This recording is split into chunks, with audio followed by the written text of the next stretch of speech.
All right, so we already talked about exponents a little bit, and we talked about this first example. If I have 5 times 5 times 5, that can be written as 5 to the third power. So let's talk about the second example here, where I have 10 squared times x cubed times 10 times y.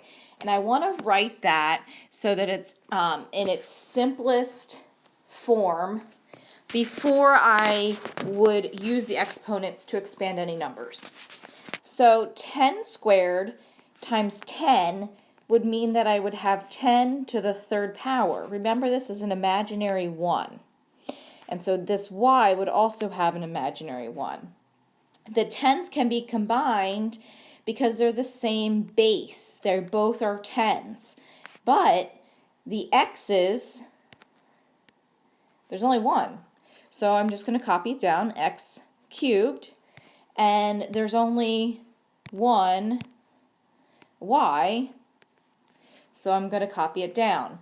So then I could do 10 to the third power.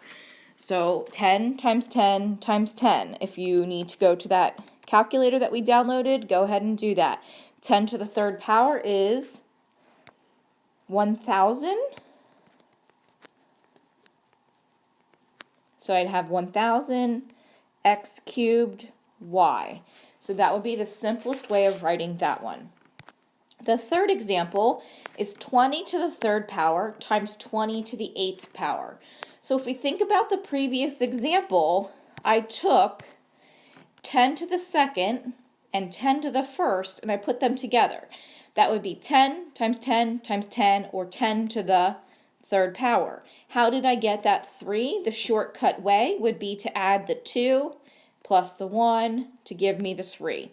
So our shortcut here, when we're multiplying bases that are exactly the same, so they're both 20, the base is 20, I would add the exponents. So this would be 20 to the 11th power.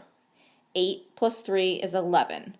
So when we have a number that is that big, so if you do 20 to the 11th power on that Desmos calculator, you are going to get something that is in scientific notation.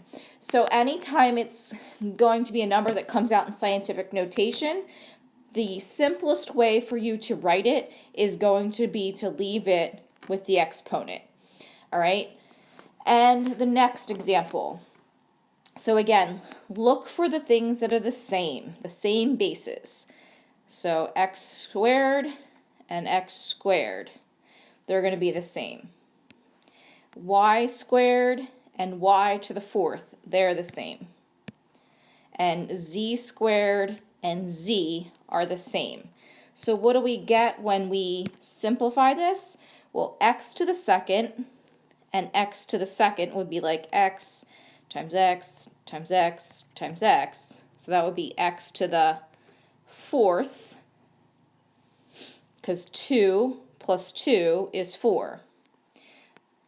What would I have for my y's? I have y squared times y to the fourth. So that would give me y to the sixth, because 2 plus 4 is 6. And the last one, the z, this is z to the second, and this z has an imaginary 1, right? So 1 plus, I can't read that now. Was it 2 or 3? It was 2. Okay? So the new one would be 2 plus 1, which is 3. So that would be its simplest form. Let's take a look at a few more examples. I'm actually going to pull a couple from IXL. So if I have x squared times 2x times y times z times y cubed, how would I write that in simplest terms? Go ahead and pause and see if you come up with the same thing I come up with.